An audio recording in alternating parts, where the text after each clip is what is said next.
...2024 marked the 40th year my family has been in Pacific Palisades, California.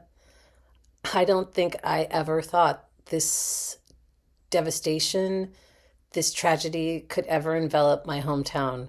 It's quite shocking. The last major concern I had was the writer's strike in 2023. And it just never dawned on me that the town could ever leave me. People don't generally leave the Palisades electively. It's just so spectacular, so close knit, so warm and inviting, and so glorious aesthetically that, generally when you come to Los Angeles and you land in a place like that, you have to pinch yourself daily that you're so lucky.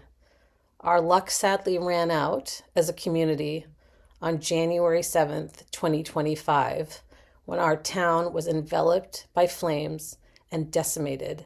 And everyone I know who spent their lives in the Palisades, whether as service workers, celebrities, just regular residents like me, we're all devastated in a way that is inexplicable.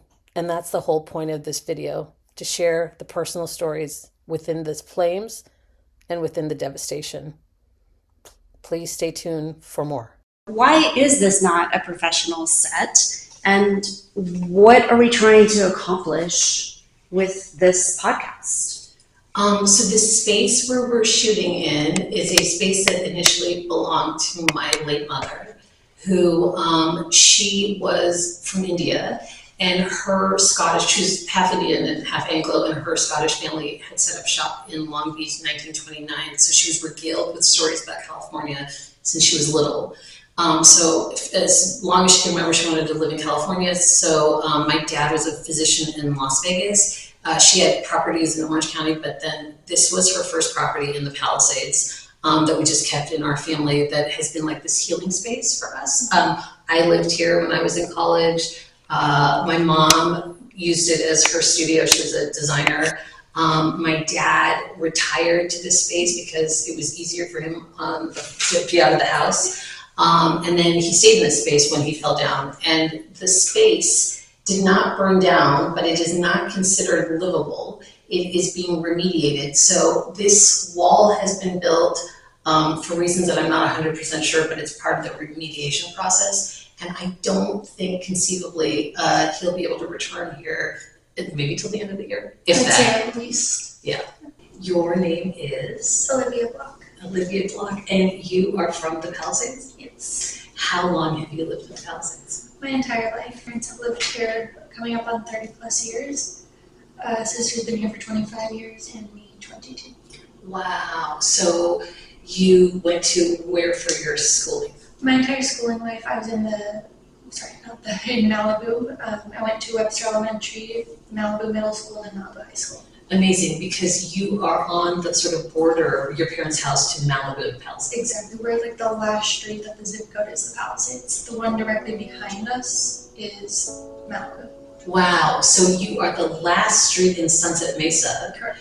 Which is 90272, but the other ones are 90265. And it's funny because our zip code is 90265, but we are still considered a Palisades resident instead of Malibu. That's an amazing, sort of interesting, fun fact that I didn't even know. So your parents made the decision to move here. Why? They lived in Ventura originally, and that huge earthquake hit, and it destroyed their house entirely. There was nothing left standing, and so they decided to move. The house that they toured, they loved, and that's the house we sadly lost in the fire. Sorry. Yeah, I can't really tell you why they decided to move here specifically. They kind of toured everywhere, and this is the house that they felt drawn to. And you, Olivia, designed a life that, like me, was very Palisades-centric in terms of your employment took place in the Palisades. Yes. At the Y. How did you decide to work for the Y? Before I started with the Y, I went through something pretty medical. It was pretty bad, so I knew I had to find a job that I could sit down at for the most part. I could stand on my feet for maybe 5 minutes at a time, and a lot of jobs didn't give that as an option. I came across the Y on Indeed. I loved what they stood for, applied, My manager at the time reached out, and she was like, hey, want to interview? Scheduled it, landed the job a week later, and started growing my relationships from there. And how long were you with the Y? Just under a year, less than a week, under a year from the fire. Wow, and the Y obviously on the adult plaza is no longer serving. It burned to the ground. It burned to the ground.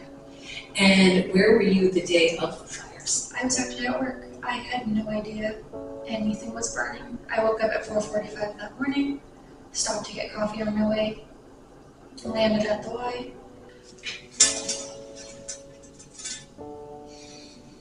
I left so many photos of my grandpa who died when I was a kid. I forgot photos of me as a baby with my dad holding me for the first time. They're photos I can never get back because they're not uploaded anywhere. There's no words to describe what it was like to see in a video, even in person, that your entire life just burned away. And it's processing that took a very long time. I was mad, sad, infuriated with everyone. And I remember stepping outside. Our cars were parked in the back of the gym. That's where our employee staff parking was. And I opened that door. The first thing I smelled was smoke. And I was like, okay, it's far enough away that like we don't need to even, like the mandatory evacuation notice didn't even come from the actual like fire department. It came from my boss. How am I smelling this strong smoke?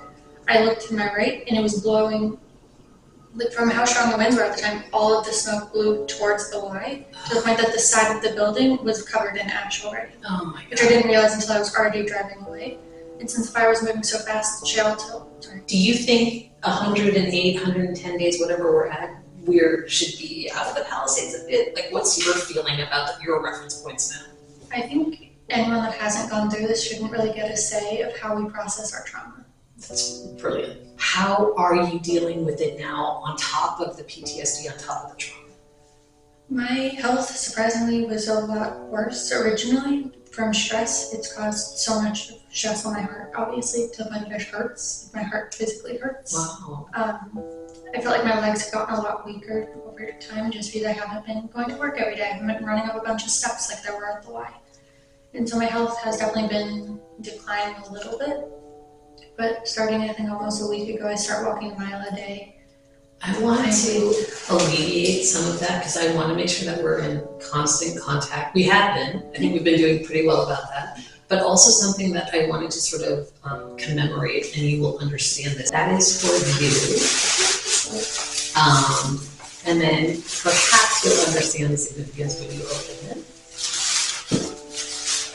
Is it quick?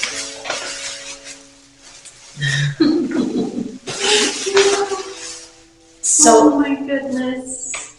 because we used to see each other at Starbucks all the time, and because I thought it would be encouraging to be hydrating, there was a cup that looked to me like you because it was fun that it had that, I don't even know if you have it anymore, but it had the circular part was unusual. It burned in the fire, and I still cried about it, even like a few days ago when you texted me. I was like, I feel so bad. The Starbucks cup you got me, the beautiful purple one with my purple straw, it burned. So this is the replacement for that because we're going to rebuild and we're going to be working out again, and there's going to be a Y again, and there's going to be your house again, and you're going to be strong. I feel better seeing you.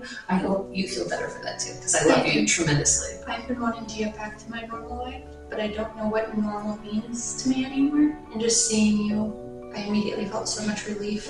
Amazing. So we'll follow up on that too. My love to your sister and your parents, and we're going to stay strong community-wise. We still have each other.